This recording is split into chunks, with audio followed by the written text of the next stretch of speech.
You're on the phone with the decoy. You're an adult and she's a minor. Have a conversation about how you're here to pick up a child? The men and women you see in these videos are accused of doing something horrible. You've been talking to what you think is a 15-year-old girl. Actually, you talked to what you thought was two 15-year-old girls. The person behind the camera, her name is Danny. What's up, man? I'm Danny. Hey, what's going on, man? Where you going, dude? Hey, why you beating the kid, bro? Why are you running away?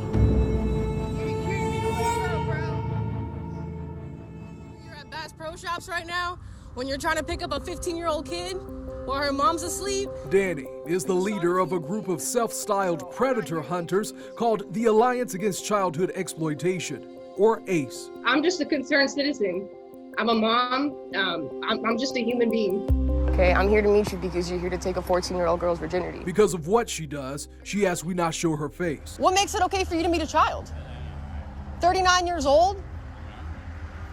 You're old enough to meet this girl's dad, dude. ACE was founded in Missouri in 2019 and is now based in Jacksonville. Instead of sitting behind the computer and using a hashtag, we're out there really taking care of business. You were describing to her your appearance. You asked her what kind of body she had. That's inappropriate. Danny tells me ACE is a team mostly made up of women, adults who create fake profiles on social media, pretending to be young kids between the ages of 12 and 15. We kind of just make the profiles and we wait. We wait for those messages and they come in rather quickly. Danny says her decoys will receive between 10 to 50 messages in just a few hours. You're meeting a little girl at her apartment. She says her team has exposed people from all walks of life, including church youth group leaders and teachers.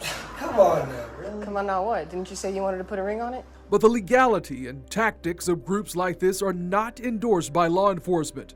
I reached out to the Jacksonville Sheriff's Office and received this statement that reads in part: "We would not recommend individuals attempt this for a variety of reasons, but first and foremost, due to the dangers presented in approaching these suspects. Furthermore, the details needed to arrest, charge, and convict an individual for this type of crime are very specific in nature." This guy's sipping on his coffee after coming here to try to meet a 15-year-old boy for sex. You know, I'm a little shocked about him, actually. I think it's wrong how it's being carried out. First Coast News crime and safety analyst Mark Bachman says it would be hard for law enforcement to use any information gathered by what he considers amateur investigators. These investigations take time.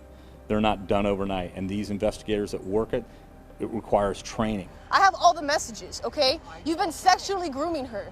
Danny says her team follows law enforcement guidelines. She says they don't reach out to any suspected child predators or initiate any meetings. She says some of the videos have led to arrest and criminal charges. Difference with minimal resources, we're the police with all of their resources. You know, we need to find a way to work together to get ahead of this instead of waiting for the next child to become a victim.